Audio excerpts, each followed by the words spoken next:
Hello friends, welcome to my channel dream right. আজকে বহুদিন পরে আমি বেরোতে চলেছি। আজকে আমরা যাচ্ছি নামখানা বকখালির দিকে। ঠিক আছে, তো সবাইকে নতুন বছরের অনেক শুভেচ্ছা। আশা করি সবাই ভালো আছো, সবার নতুন বছর ভালো কাটুক। আর আমরা রেডি হয়ে গেছি। বুদ্ধ এখানে বসে বসে ল্যাদ খাচ্ছে। ঠিক আছে, আমরা এখন বাজে রাত্রির 1:59। এখন আমরা বেরোতে চলেছি। এখন আমরা বেরোবো। ফ্রেন্ডস, আমরা ফুল টু রেডি হয়ে গেছি। আমাদের গাড়ির সেট আপ রেডি, গাড়ি রেডি। আমরা এখন বেরোবো, তো চলো বেরোনো যাক এবার। আজকে বহুদিন পর বাড়ির থেকে বেরিয়েছি। আমরা বেরিয়ে পড়েছি নামখানার উদ্দেশ্যে, নামখানা বকখালির উদ্দেশ্যে। তো রাস্তায় কি হতে পারে কি হবে না কিচ্ছু জানি না, বাট মহাদেবের নাম নিয়ে বেরিয়ে পড়েছি। সবাইকে নতুন বছরের অনেক অনেক শুভেচ্ছা। সবাই আমাদের সাথে থেকো, ভিডিওটা দেখতে থেকো। ভিডিওটা যদি ভালো লেগে থাকে তাহলে লাইক, কমেন্ট আর শেয়ার করে দিও। তো চলো দেখা যাক।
ভাই সারা রাস্তা যেমন তেমন ভাবে আসা গেল, কলকাতার রাস্তার ভিডিওগুলো তোমরা দেখতে পেলে।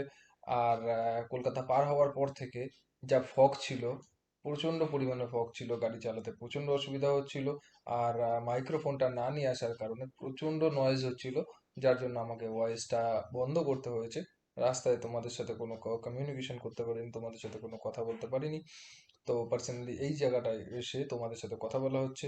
এইদিকে পুরো ঝিল আছে, আর এইদিকে ঘন বন আছে।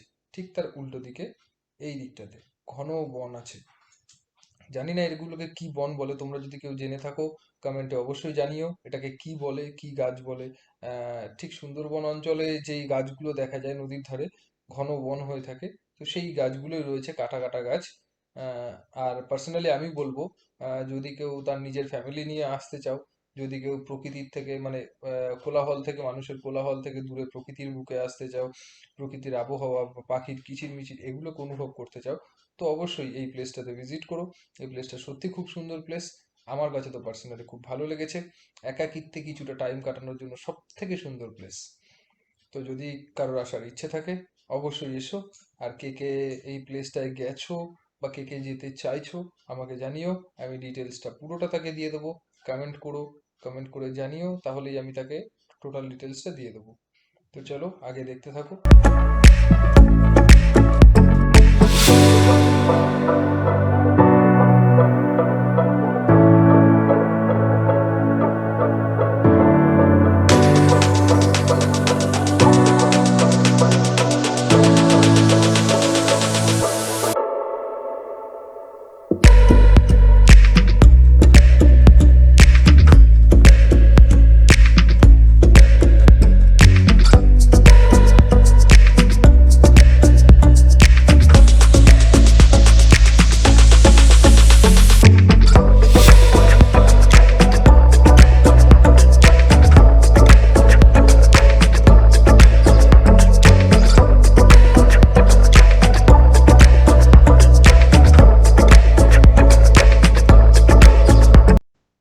অনেকটা রাস্তা পার করে আসার পর ভেতর দিকে যখন, একদম ভেতর দিকে যখন তোমরা চলে আসবে, তখন দেখতে পাবে দুই সাইডে ঝাউবন।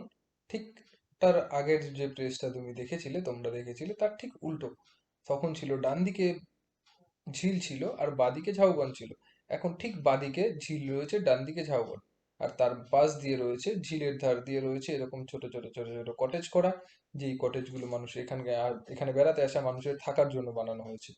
ঠিক তার পেছনটা দিয়ে, কটেজগুলোর সাইডটা দিয়ে, এইখানটা দিয়ে আমাদেরকে বেরিয়ে যেতে হবে এই দিকটাতে। এই দিকটাতে যখন আমরা বেরিয়ে যাব, এই দিকটা দিয়ে সোজা চলে গেলে হাতের ডান সাইডে পড়বে তোমার গাড়ি পার্কিং এর জায়গা। আর এখানে ছোট্ট একটা খাল টাইপের পার হয়ে তারপরে বেরোতে হয়। এইদিকে চাষবাস হয়। এদিকে শুনেছি, যতটা সম্ভব এখানকার লোকাল লোকদের কাছে শুনেছি, এখানে চাষ হয়। মাছের চাষ, মাছের চাষ, কাঁকড়ার চাষ, চিংড়ির চাষ, বিভিন্ন ধরনের মাছের চাষ হয়। তো দেখো, দেখতে থাকো। আমরা এইখান দিয়ে এগিয়ে চলেছি, আমাদের ঠিক ডান সাইডে রয়েছে এই ঝাউবনগুলো। ঝাউবন বলাটা ভুল, জানি না এগুলোকে কি গাছ বলে। তোমরা যদি কেউ জেনে থাকো অবশ্যই কিন্তু জানিও কমেন্টে।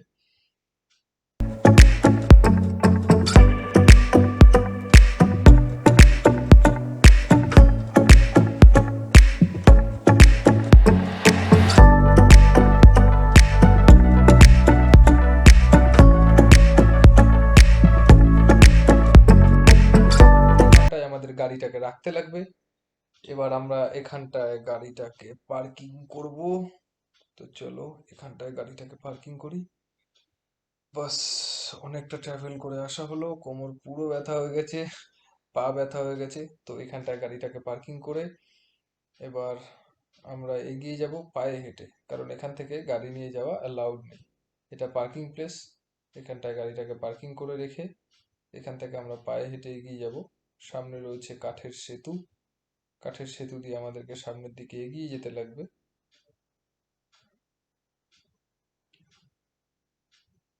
ভাই একটা জিনিস দেখে এখানে খুব ভালো লাগলো, এখানে প্রত্যেকে নোংরাগুলো এই ডাস্টবিনেই ফেলে। এদিক ওদিক কোনো নোংরা নেই। কিন্তু বিচের ধারে প্রচন্ড নোংরা পড়েছিল, জানি না কোথা থেকে এসছে। যেহেতু এরা এই প্লেসটাকে খুব মেনটেন করে, নোংরা ফেলে না কেউ, বাট ঝিলের ধারে প্রচন্ড নোংরা ছিল। আর এই জায়গাটা তো আমার পার্সোনালি খুব ভালো লেগেছে। এই জায়গাটাতে দুদিকেই ওই জঙ্গলগুলো রয়েছে, ওই বাগানগুলো, যে বাগানগুলো এতক্ষণ আমরা হাতের ডান দিকে বা দিকে পার করে এসেছি, এখন ওই বনের মাঝখান থেকেই এরকম ছোট্ট সেতু টাইপের করা আছে, এই সেতু দিয়ে আমাদেরকে এগিয়ে যেতে লাগবে একদম ভেতর দিকে। এখানে এত ঘন, এত ঘন বনগুলো যে ভেতরে সূর্যের আলো পর্যন্ত ঠিকঠাক পৌঁছায় না। এগুলো কি গাছ জানি না, কেউ যদি জেনে থাকো অবশ্যই কমেন্টে জানিও এগুলো কি গাছ। দেখতেই পাচ্ছ তোমরা গাছগুলোকে, আর জঙ্গলটাও নিশ্চয়ই দেখতে পাচ্ছ কতটা ঘন, ভেতরে ঠিক মতন সূর্যের আলো পর্যন্ত পৌঁছাচ্ছে না, জঙ্গলটা এতটাই ঘন। আর প্রত্যেকটা গাছে কাঁটা লেগে রয়েছে, প্রচন্ড কাঁটা। সামনে বুদ্ধ এগিয়ে যাচ্ছে।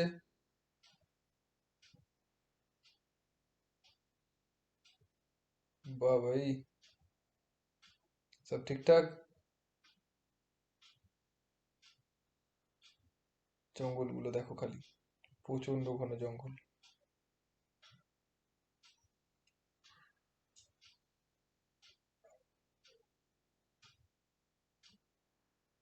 এখানে শামুক পড়ে রয়েছে, জ্যান্ত শামুক, অনেক শামুক পড়ে রয়েছে এখানে জ্যান্ত। এখানে জলও রয়েছে, যখন জোয়ার হয় তখন মনে হয় এই জায়গাগুলোতে জলে ভরে যায় পুরো।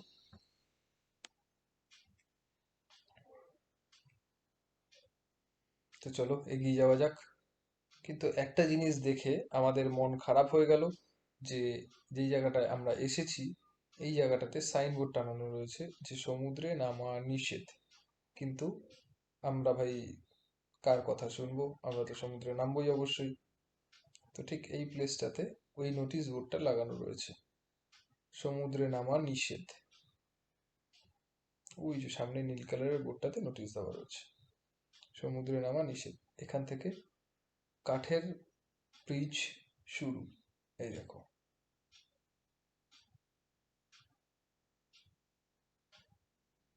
কাঠের পুল, সতর্কীকরণ দেওয়া। এখানে অনেক শামুক পড়ে রয়েছে, জ্যান্ত জ্যান্ত শামুক, শামুকগুলো নড়ছে, দেখতে পাচ্ছি নিজের চোখে।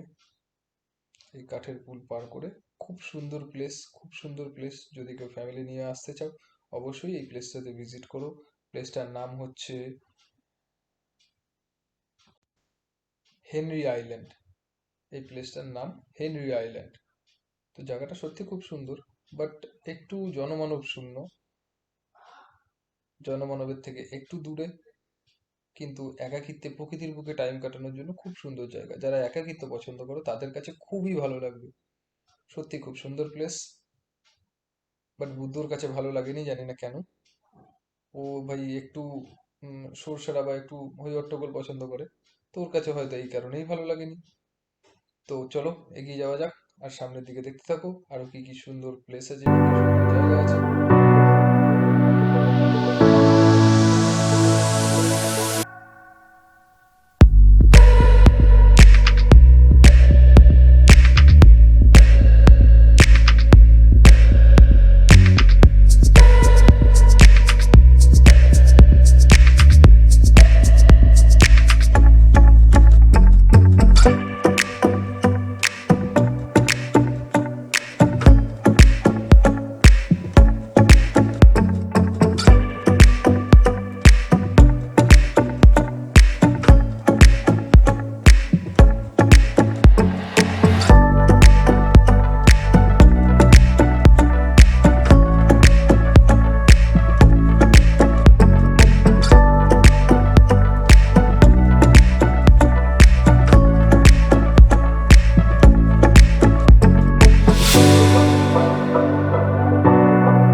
উল্টায় পড়।